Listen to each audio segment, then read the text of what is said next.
Paano magbura ng datas ko sa ating YouTube.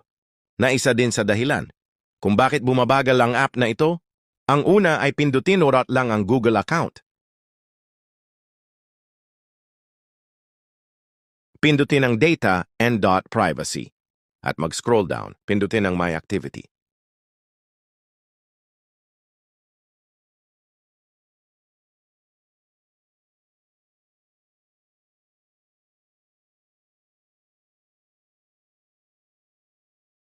Mag-scroll down ulit at pindutin ang Delete.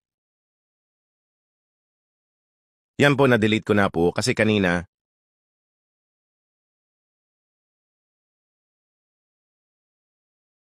Kung magde-delete po kayo, ay pindutin nyo po ditong all time.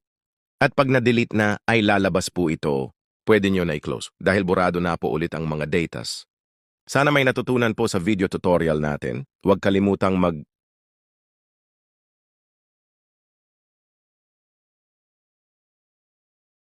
Thank you for watching.